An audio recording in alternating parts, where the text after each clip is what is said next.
Hello and welcome. In this video, we'll be taking a look at a game currently in development called Spelunking. This game is going to be pretty similar to Minus Elevation if you ever played that game, or any other similar games such as Addition Abstraction, Minus Descendants, or any other. As mentioned, this game is in development, and so right now they are doing a public test and the game is available to play for a very limited amount of time. So if you do want to check out the game, you can currently. But if not, you're gonna have to wait until it opens up again or until the very full release of the game. Now with that out of the way, let's dive into it. Spelunking is a game where you, the player, are able to create a loadout, go into an elevator with other players, survive various floors from hostile entities who want to remove you from the vicinity, and collect items and research upon the entities to further your progress and learn more about the situation that you're currently in. This game takes a very different turn compared to the other similar games. This one is pretty heavy on stealth, information gathering, and adapting to new situations. This game, there's really no room for error, or very minimal room for error. And that is what's pretty interesting about this game. The difficulty and how hefty of a challenge this game truly can be.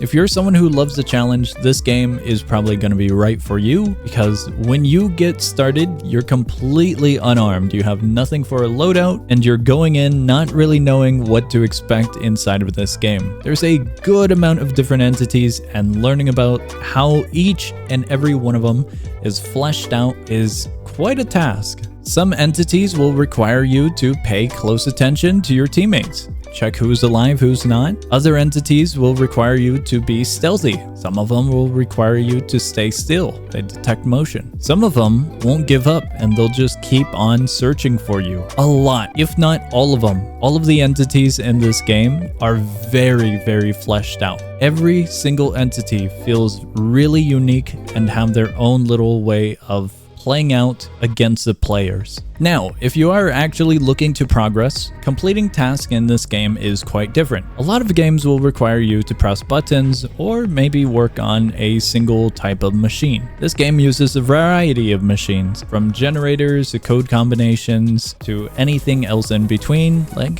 filling up pipeline gauges, for example. Depending on your skill set, some of these tasks might take a moment for you to adapt to. Some of them will take a moment to actually find the resources required, such as the code.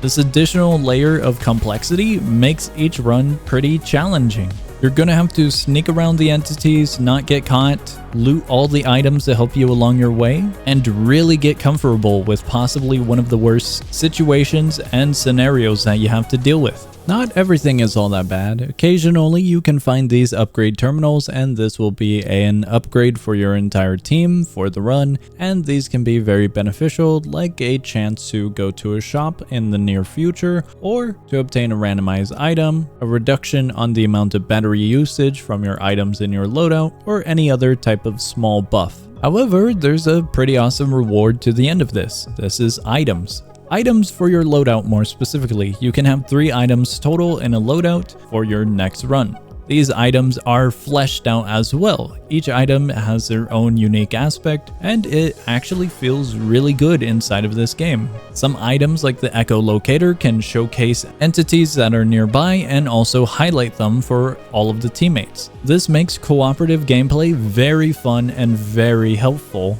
compared to other games where you might have players running off on their own and not really helping out the team in some sort of manner. Don't get me wrong, you can still go solo in this game, and you can still make a very viable build that's solo based, but a large amount of these items do have really awesome mechanics that help out with the cooperative aspect of the game. For example, there's a really awesome item that's a radio pack.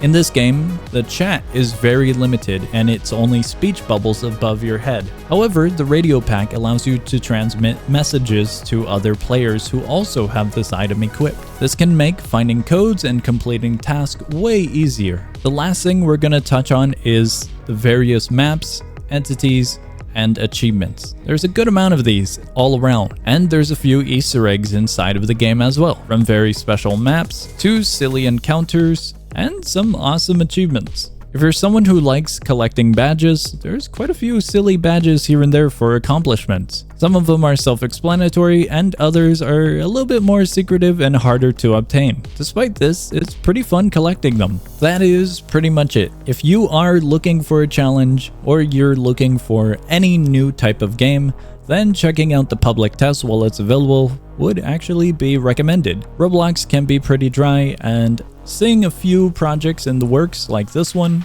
is pretty fun from time to time. However, once again, I will admit the game is pretty challenging, so starting out it can be frustrating taking a few L's while learning the different mechanics of the different creatures, so I wish you the best of luck. However, I hope you enjoyed the game, I hope you enjoyed this video, and I hope you found a new and fun game to play and either look forward to or enjoy in the meantime. That's gonna be all from me, and I will see ya.